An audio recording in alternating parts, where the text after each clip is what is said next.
I'm going to take you through some slider push-ups and tell you why I love them so much for Ultimate Frisbee athletes. So we get injured a lot laying out, hitting the ground in different positions. These push-ups address both arms. So oftentimes we have an outstretched arm hitting the ground.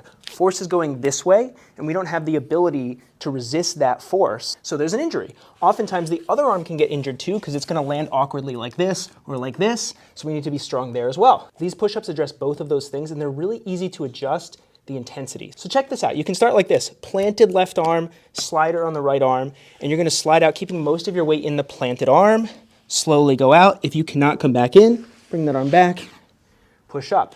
Okay, you can do it with the other arm as well, but initially keep more weight in the planted arm. You can come up if you're able to. Over time, as this gets stronger and you get more confident, you can start to shift more of that weight. You're going to feel a deeper stretch. You're going to push hard down through that sliding arm to propel yourself back up, get better at handling that force as you stretch. Now you can also prioritize the planted arm. I like to bring it in more, which is going to make it tougher. So we roll forward on it. So I'm coming down and I'm intentionally keeping most of my weight on my left arm, my planted arm, and I'm pushing through that arm to bring me back up.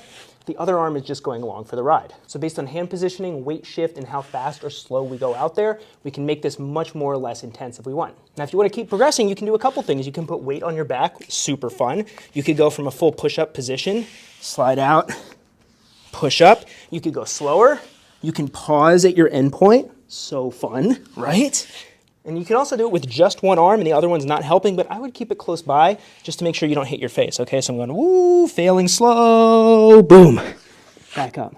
So this is going to help us progressively prepare for the specific demands of Ultimate and hitting the ground. It can give you much more confidence laying out, throwing your body around, and hopefully help you avoid serious shoulder injuries. So when you do this, sliders are pretty cheap. You can get some that'll slide on rubber like this or turf. You can also just get a towel or something and slide it on a hardwood or linoleum floor. So you can do this anywhere. Just make sure you test out that friction so you don't get any surprise slides. And as you do this, start with an easier variation, assess where you feel weakness or where it's challenging, spend more time and energy there, and gradually progress by shifting your weight, changing the tempo, or changing your foot and hand position.